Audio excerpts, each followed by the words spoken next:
talk about this because I listened to your CD that you did with Ches. And Yeah. Ches, you met at a NSA speakers meeting, I think in your chapter. Yeah. And he's young, and you thought, well, there's no commonality between us. And yet you created this fantastic program together and a marvelous CD, which is not only informative, but entertaining. So tell us a little bit about where that took you on your next journey. Well, I think a sense of humor, and I know you're going to be speaking to Brenda Elsiger today, and she's a humorist and in the National Speakers. The National Speakers Association gives you a home, gives you a family. I see a lot of people resist that. They're going to do it all themselves. Well, goody for them. But if you're a talking person, that's the place. It's not the book writers, it's not the recorders, it's not any of that. So here I'm standing at a Minnesota chapter meeting, and I felt old. I felt really old, and there I am. Okay, and they're all discussing. Oh, and you have to whip it out on the internet, and you better have constant contact, and you better have all these connections. And I'm thinking, oh my gosh. So this man comes up to me and he says, "Hello, my name is Jezra Gignac," and I hear an accent. I have no idea what to say. I said, "So where's this accent from?" He said, "Poland." Well, my silly brain went into born and raised in Milwaukee and how the people danced the polka. They were from Germany and they were from, Poland. And I said to him, "Well, I grew up in Milwaukee and they danced the polka from the left to the right, but in Minnesota, up and down, like a pogo stick." Which is correct. Well, which is correct. What a silly thing, but I'm silly. And he just laughed. He followed it up in a week. "Janie, this is Jezra Gignac. I want to know you." Well, now I thought, and I bet you think of this too, Gail, these people that are just, "I just want to pick your brain and I want to know how to do it." Well, I thought, oh, I'm busy. He called a week later. "I still want to know you." I lied. I said, "I'm sick." And he said, "Well, I will just come out and help you." And he came with flowers and chocolate, and I opened the door. But the reality was, I learned the story. And I learned all about, here I was, this entitled little girl in Milwaukee growing up while his mother and father were dealing with Nazis and Auschwitz and, oh my God, tearing up their country. And I just thought, I don't know what this is going to be about, but I have to help this guy. So he turned out he's a musician. He is an incredible speaker. We wrote a book together called Tradition. We named it Tradition. Yeah. What's your polka? How are you going to connect with people? And we saw it. We just saw it this last weekend. Here comes the Pope. And what's the connection?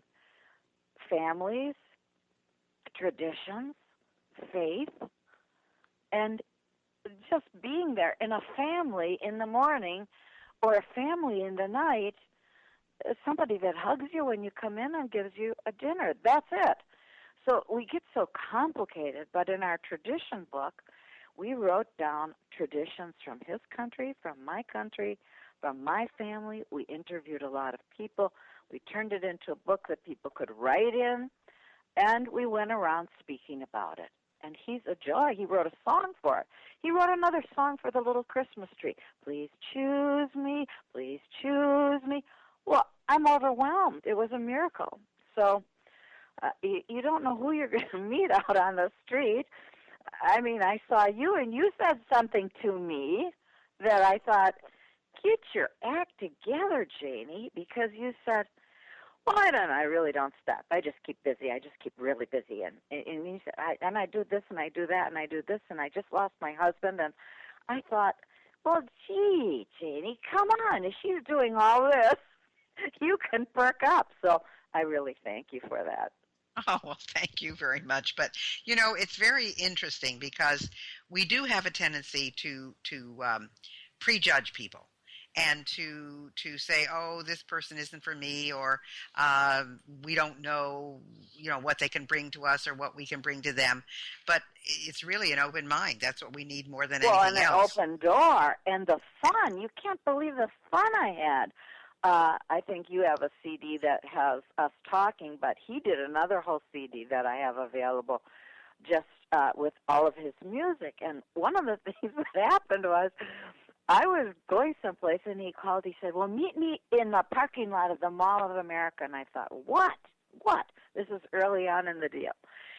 And so I drive in, okay, and he jumps out of his car, and he gets in my car, and we put the CD in the player of the car.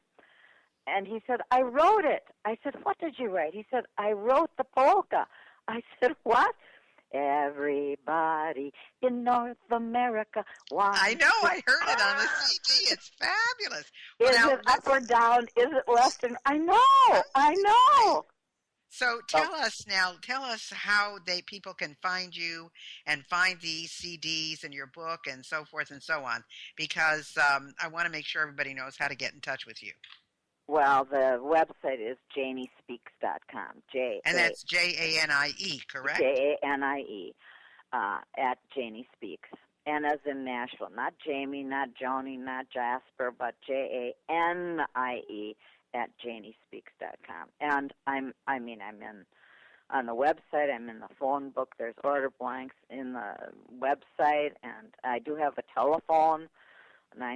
952-240-7167, and I'm just a regular person and waiting to do more polkas, I guess.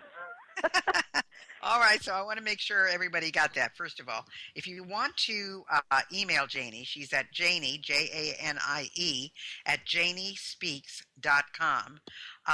Her website, your website is JanieJasin.com, correct? No, it's just No? JanieSpeaks.com. Oh, JanieSpeaks.com. Okay, so her website is Janie Speaks, again, JanieSpeaks.com, and you'll find all her information about herself and also about the materials and so forth she has. But let me ask you, what's next for you, Janie? Well, next, and you're going to be talking to Brenda, Friday night is opening night. She's having a comedy evening to launch her book called Your Glasses Are on Top of Your Head. She's got an assorted group of authors that wrote things about aging and laughing at themselves, and so that's going to be great fun. And, I picked up a few hints from you. I just thought, you got to get busier, Janie. So I offered my services in this little lake town that I restored my mom and dad's cottage here. And so I'm going to speak to the Methodist men. And I titled it, Blame It All on Eve. And I've got some little book signings, and I've written a sequel to The Littlest Christmas Tree called The Littlest Christmas Tree Finds a Home. So that's what I'm doing, but I certainly picked up energy and kindness from you. I'm so grateful for that. Oh, wow. Well, thank you so much. And people do go to her site. I mean, she is great. And you should take a look at what she has to offer and see what she and Ches are doing together. I mean, there's just so much for you to look at and learn. And the important thing is, remember, this is all about living regret-free. So if you can get some fun out of what Janie has to say, and you can read her book, The Littlest Christmas Tree, and then the book they wrote together, Traditions, fantastic. Well, I want to really thank you, Janie, for being with us today, and I hope our listeners got a great deal from you. And that's the important thing that we're all trying to say. It's never too late. You can always keep going. There's always things that you can do. So thanks for being with us, and we'll talk to you soon again. You're welcome, and bless you and all of your work, Gail. Thanks. And hope we see each other somewhere on the road of life again. Thank you so much. All right. Bye-bye. Thank you. Bye.